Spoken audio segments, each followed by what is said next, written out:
Friends, कैसे हैं आप? होप आप सब ठीक होंगे। द एसेंशियल टैरोट पर आप सबका स्वागत है। गाइज, आज मैं एक जनरल रीडिंग करने वाली हूँ। आज हम ये देखने की कोशिश करेंगे कि आपकी पर्सन की लाइफ में क्या चल रहा है, क्या वो आपको छोड़कर बेहद खुश है या उन्हें आपकी आज भी याद आती है। आज हम ये सब जानने की कोशिश करेंगे। गाइज, एक जनरल रीडिंग है, हो सकता है कि सबके साथ रेजोनेट ना हो और ये भी हो सकता है कि बहुत सारे लोगों के साथ रेजोनेट हो। तो जो बातें आपके साथ रेजोनेट हो उसे आप लें और जो बातें आपके साथ रेजोनेट ना हो उसे जाने दें। गाइज, एक टाइमलेस रीडिंग है, इसे आप जब भी देखेंगे आपके लिए वर्क करेगी। ये एक जेंडरलेस रीडिंग है, इसे मेल और फीमेल दोनों देख सकते हैं। तो चलिए शुरू करते हैं आज की रीडिंग। पॉजिटिव रहिए। मैं कर लेती हूँ कार्ड की शफलिंग। पॉजिटिव रहिए।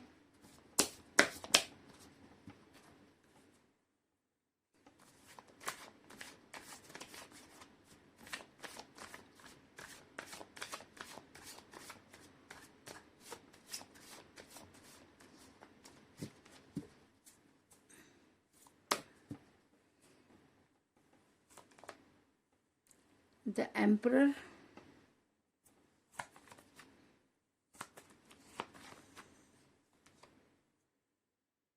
Four of Swords,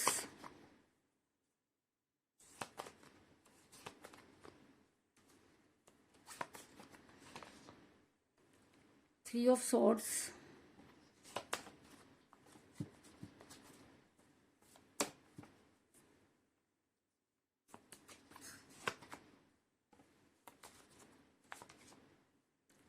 Two of Swords,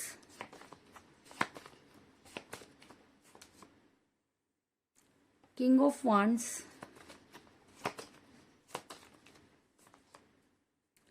Ten of Pentacles,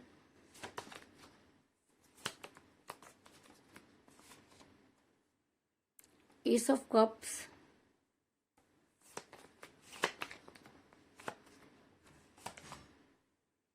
King of Cups, the Moon,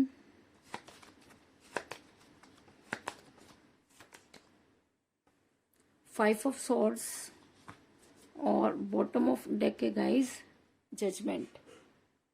hope की कार्ड आपको नजर आ रहे होंगे। मेरा ये सवाल था कि आपके पर्सन की लाइफ में क्या चल रहा है। तो उससे पहले मैं आपको ये बता दूं कि आपके पर्सन हमेशा अपनी चलाने वाले इंसान रहे हैं। आपके पर्सन ने हमेशा आपके ऊपर शासन किया। अगर मैं कहूँ कि आपके पर्सन ने कभी भी ये नहीं सोचा कि उनकी किसी भी चीज से आपके ऊपर क्या फर्क पड़ता है और उन्होंने इस रिलेशन में सिर्फ अपनी अपनी चलाई, तो इस चीज में भी कोई दो राय नहीं। क्योंकि मुझे यहाँ पर मिला द एम्परर का कार्ड, जो दिखाता है कि आप एक ऐसे इंसान के साथ डील कर रहे हैं जिसकी लाइफ में सिर्फ अपने अलावा कभी भी किसी और की इंपॉर्टेंस नहीं रही। आपके पर्सन ने हमेशा अपने अहम को बहुत ज्यादा इंपॉर्टेंस दी और कहीं ना कहीं जब फैसला करने की बारी आई तो उनका ईगो उनके सामने इस तरीके से आके खड़ा हो गया कि उन्होंने वो फैसला ले डाला जिसकी आपने कभी कल्पना भी नहीं की थी।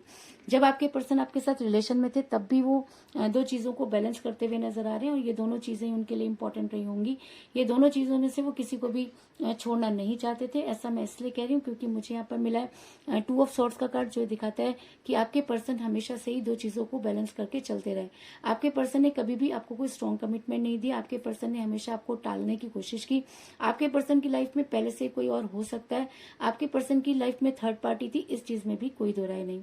ऐसा मैं इसलिए कह रही हूँ गाइस क्योंकि मुझे यहाँ पर मिला थ्री ऑफ सॉर्ड्स का कार्ड और जब ये रीडिंग में निकल कर आ जाता है तो ये कहना कि आपके पर्सन और आप दोनों के बीच में कोई थर्ड पार्टी थी कोई बड़ी बात नहीं होगी। क्योंकि आपके दिल को इस तरीके से तोड़ा गया कि आपको कानो कान भी खबर नहीं हुई। जो भी चीजें हुई वो आपके पीठ पीछे हुई और आप अपने पर्सन पर इतना ज्यादा विश्वास करते थे कि आपने कभी ये जानने की कोशिश ही नहीं की। चीजें पहले से बदलनी शुरू हो गई होंगी, आपको इस चीज का एहसास भी हो गया। लेकिन उसके बाद भी कहते हैं कि जब इंसान किसी के ऊपर फेथ करता है तो उस ट्रस्ट की कोई सीमा नहीं होती। तो आपके प्यार की और आपके ट्रस्ट की भी कोई सीमा नहीं थी। और जब आपका वो ट्रस्ट टूटा तो तब आप ना तो यहाँ के रहे और ना वहाँ के, और आज आप इतने पेन में नजर आ रहे हैं कि उसकी कल्पना करना भी बहुत मुश्किल है। ये कहना कि सब ठीक हो जाएगा बहुत आसान होता है, लेकिन जिस इंसान के ऊपर बीत रही होती है उसे ही पता होता है कि वो किस तरीके से सरवाइव कर पा रहा है। तो अगर मैं कहूँ कि इस समय आपका सरवाइव कर पाना बहुत मुश्किल हो रहा है तो कोई बड़ी बात नहीं होगी। क्योंकि जितने दर्द आपके दिल में आज नजर आ रहा है, ऐसे दर्द की कल्पना शायद आपने कभी भी नहीं की थी। इसके अलावा आपके पर्सन हमेशा थर्ड पार्टी की सुनते रहे। ये थर्ड पार्टी उनकी अपनी फैमिली भी हो सकती है। और जब इंसान की फैमिली और प्यार में से किसी एक को चुनने का टाइम आता है तो ज्यादातर लोग अपनी फैमिली को इसलिए चुन लेते हैं क्योंकि उनको लगता है कि उनकी के साथ उनका फ्यूचर है। और शायद यहीं पर आपके पर्सन और यही सब आपके पर्सन ने भी किया, क्योंकि मुझे यहाँ पर मिला है किंग ऑफ वांड्स का कार्ड, जो दिखाता है कि आपके पर्सन इस समय आपसे मुंह मोड़कर बैठे हैं। अगर मैं कहूँ कि उनकी लाइफ में सिर्फ और सिर्फ थर्ड पार्टी के की अहमियत बहुत ज्यादा है, तो इस चीज में भी कोई दो राय नहीं, क्योंकि आपके पर्सन ने पूरी तरीके से आपको निग्लेक्ट किया। आपके किसी भी कॉल और मैसेज का आपके पर्सन ने जवाब नहीं दिया, जिसकी वजह से आप काफी पेन में नजर आ रहे हैं। लेकिन कहते हैं कि अगर प्यार सच्चा हो और तो पूरी कायनात उसे मिलाने के लिए जो है वो एफर्ट्स करती है, तो कहीं ना कहीं यूनिवर्स ये मानती है कि आपके साथ जजमेंट नहीं हुआ, और शायद इसीलिए bottom of the deck judgement का कार्ड आया, जो ये दिखाता है कि यूनिवर्स ये मानती है कि एक इंसान इस प्यार में अपना सब कुछ देता गया और सामने वाले ने उसकी बिल्कुल भी कदर नहीं की।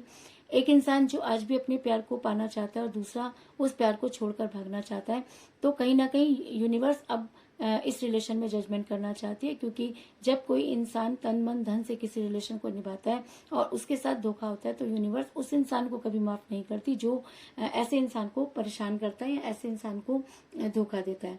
और शायद इसीलिए आज आपके पर्सन जो है वो काफी आने वाले टाइम में आपके पर्सन को इन सब चीजों का रियलाइज होगा और आपके पर्सन को आपके सामने हथियार डालने होंगे, इस चीज में कोई दो राय नहीं। ऐसा मैं इसलिए कह रही हूँ क्योंकि मुझे यहाँ पर मिला है 5 ऑफ सॉर्ड्स का कार्ड, जो ये दिखाता है कि आने वाले टाइम में आपके पर्सन आपके सामने हथियार डालने पर मजबूर हो जाएंगे, क्योंकि कहते हैं कि जब इंसान सिर्फ अपनी अपनी चलाता है, तो कभी ऐसा भी दिन आता है कि जब उसके पास कुछ करने के लिए या कुछ बताने के लिए नहीं होता। तो आपके पर्सन के अंदर ईगो तो कूट कूट कर भरा है, लेकिन कहते हैं कि नैले को दहला भी मिलता है और शेर को सवा शेर मिलते देर नहीं लगती। तो ऐसा हो सकता है कि जिस थर्ड पार्टी की वजह से आपके पर्सन ने आपको छोड़ा, आने वाले टाइम में वही थर्ड पार्टी आपके पर्सन को उनका आईना दिखा दे और आपके पर्सन आप तक पहुंचने की कोशिश करें, इस चीज में भी कोई दो राय नहीं। ऐसा मैं इसलिए कह रही हूँ गाइस, क्योंकि आने वाले टाइम में वही सारा दुख, वही सारा दर्द आपके पर्सन को भी होता हुआ नजर आ रहा है और आपके पर्सन को हेल्थ इशू होते हुए नजर आ रहे हैं। ऐसा मैं इसलिए कह रही हूँ क्योंकि मुझे यहाँ पर मिला है 4 ऑफ सॉर्ड्स का कार्ड, जो दिखाता है कि आने वाले टाइम में आपके पर्सन इतना ज्यादा दुख में होंगे कि उन्हें उनसे ना तो उठते बनेगा और ना ही बैठते, क्योंकि जब इंसान किसी को धोखा देता है तब उसे ये नहीं पता होता कि वो सारी चीजें उसे रिटर्न में मिलने वाली हैं, और जब वही सब चीजें उसे रिटर्न में मिलती हैं तो एक एक करके उसे वो सारी चीजें याद आती हैं जो उसने कभी किसी के साथ की होती है। तो जितना परेशान आपके पर्सन ने किया, आने वाले टाइम में आपके पर्सन उतना ही परेशान होते हुए नजर आ रहे हैं और आपको याद करते हुए नजर आ रहे हैं। ऐसा मैं इसलिए कह रही हूँ गाइस क्योंकि मुझे यहाँ पर मिला है एस ऑफ कप का कार्ड, जो दिखाता है कि इस चीज में कोई दो राय नहीं कि आपके प्यार का प्याला कम हुआ। इस चीज में भी कोई दो राय नहीं कि आप दोनों के बीच में थर्ड पार्टी थी। इस चीज में भी कोई दो राय नहीं कि आपके पर्सन ने आपकी तरफ से मुंह मोड़ा, और इस चीज में भी कोई दो राय नहीं कि आपके पर्सन हमेशा आप पर अपनी चलाते रहे।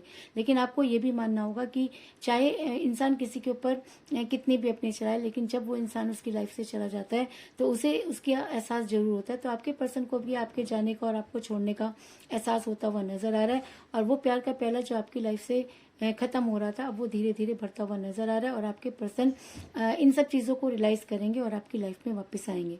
ऐसा मैं इसलिए कह रही हूँ गाइस क्योंकि मुझे यहाँ पर मिला है 10 ऑफ पेंटिकल का कार्ड, जो एक अरेंज मैरिज का भी कार्ड होता है और एक स्ट्रॉन्ग कमिटमेंट का भी कार्ड होता है। तो ऐसा हो सकता है कि आने वाले टाइम में आपके पर्सन को इस सब चीजों का रियलाइज हो और वो आपकी लाइफ में वापस आना चाहे, लेकिन ये चीज उन्हें भी पता है कि अगर अब वो आपकी लाइफ में वापस आते हैं तो उन्हें कोई स्ट्रॉन्ग कमिटमेंट देना होगा और आपकी लाइफ में और आपको वो सब चीजें देनी होगी जो आप डिजर्व करते हैं।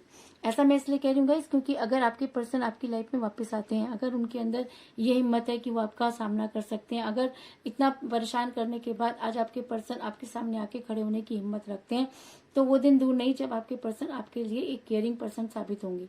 ऐसा मैं इसलिए कह रही हूँ क्योंकि मुझे यहाँ पर मिला है किंग ऑफ कप का कार्ड, जो दिखाता है कि आपके पर्सन अगर आपकी लाइफ में वापस आते हैं तो अब वो आपको कोई स्ट्रॉन्ग कमिटमेंट जरूर देंगे और आपके लिए बहुत लॉयल भी हो सकते हैं, क्योंकि अभी कोई दो राय नहीं, क्योंकि जब किंग ऑफ कप का कार्ड रीडिंग में निकल कर आ जाता है तो ये कहना कि आने वाले टाइम में आपके पर्सन आपके लिए एक केयरिंग पर्सन साबित होंगे, इस चीज में कोई दो राय नहीं। लेकिन कहते हैं कि चीजें जब बहुत ज्यादा बिगड़ जाती हैं या रिलेशन टूट जाता है और हम उससे दोबारा जोड़ने की कोशिश करते हैं, तो कहीं ना कहीं उस रिलेशन में एक गांठ आ जाती है। जैसे अगर कोई धागा टूट जाता है तो और से जोड़ने के लिए हमें गांठ लगानी पड़ती है, उसी तरीके से रिलेशन भी बहुत नाजुक चीज होती है और जब वो एक बार टूट जाता है तो दोबारा उसे जोड़ तो लिया जाता है, लेकिन वो ट्रस्ट, वो वो सारी चीजें आने में बहुत ज्यादा टाइम लग जाता है। और शायद इसीलिए इस रीडिंग में द मून का कार्ड आया है, जो ये दिखाता है कि आपके पर्सन को अपनी गलती का एहसास तो है, आपके पर्सन आपकी लाइफ में वापस तो आना चाहते हैं, लेकिन आपके पर्सन के पास वो मुंह नहीं कि वो आपके सामने आकर अपनी गलती को माने और आपको वो सब चीजें दें जो आप डिजर्व करते हैं। तो ये कहना कि आपके पर्सन आपकी लाइफ में वापस आएंगे 100% है, लेकिन कब तक आएंगे ये कहना बहुत मुश्किल है, क्योंकि चीजें डिले हो सकती हैं पर डिनाई नहीं। और अगर आप अपने पर्सन से बेहद प्यार करते हैं तो आपके पर्सन को आपकी लाइफ में वापस आना होगा और अपने रिलेशन को आगे बढ़ाना होगा, इस चीज में भी कोई दो राय नहीं। तो कुल मिलाकर मैं ये कह सकती हूँ कि जिस भी पर्सन के साथ आप डील कर रहे हैं, इस समय आपकी उनके साथ कोई बातचीत नहीं हो रही। आपके पर्सन अपनी चलाने वाले इंसान नजर आ रहे हैं। आपके पर्सन आपके साथ जब रिलेशन में थे तब भी दो चीजों को बैलेंस करते रहे। आपके पर्सन ने आपके दिल को बुरी तरह तोड़ा। आपके पर्सन ने थर्ड पार्टी की बातों को ज्यादा अहमियत दी, लेकिन कहते हैं कि आज यूनिवर्स आपके साथ जजमेंट करना चाहती है और आपके फेवर में नजर आ रही है। और शायद इसीलिए आपके प्यार का प्याला दोबारा से भरता हुआ नजर आ रहा है। आपके पर्सन को हेल्थ इश्यूज होते हुए नजर आ रहे हैं और आपके पर्सन अपनी गलती को मानते हुए नजर आ रहे हैं। और ऐसा भी हो सकता है कि आपके पर्सन आपके सामने हथियार डालना चाहते हैं और अपनी गलती को मानना चाहते हैं। और अगर ये एनर्जी और भी ज्यादा हावी हो जाती है तो आपके पर्सन आपकी लाइफ में वापस आएंगे और आपको कोई स्ट्रॉन्ग कमिटमेंट देंगे। और आपके पर्सन अगर आपको कोई स्ट्रॉन्ग कमिटमेंट देते हैं तो वो आपके लिए बहुत केयरिंग पर्सन साबित होंगे, इस चीज में भी कोई दो राय नहीं। लेकिन ये सब चीजें कब होंगी ये कहना बहुत मुश्किल है, क्योंकि जब मून का कार्ड आ जाता है तो ये कहना कि चीजें होंगी कोई बड़ी बात नहीं होती, लेकिन कब होंगी कब होंगी ये कहना बहुत मुश्किल होता है, क्योंकि चीजें डिले हो सकती हैं पर डिनाई नहीं। और अगर आप अपने पर्सन से सच्चा प्यार करते हैं, अगर आपको लगता है कि आपकी लाइफ आपके पर्सन के साथ ही है, तो वो दिन दूर नहीं जब आपके पर्सन आपकी लाइफ में वापस आएंगे और आपको कोई स्ट्रॉन्ग कमिटमेंट देंगे। तो यही थी आज की रीडिंग। होप आपको पसंद आई होगी। अगर पसंद आई तो इस रीडिंग को लाइक जरूर करें, मेरे चैनल को सब्सक्राइब करें और बेल आइकन को भी जरूर दबाएं। तो मिलते हैं नेक्स्ट रीडिंग में, तब तक के लिए take care, tata, bye bye.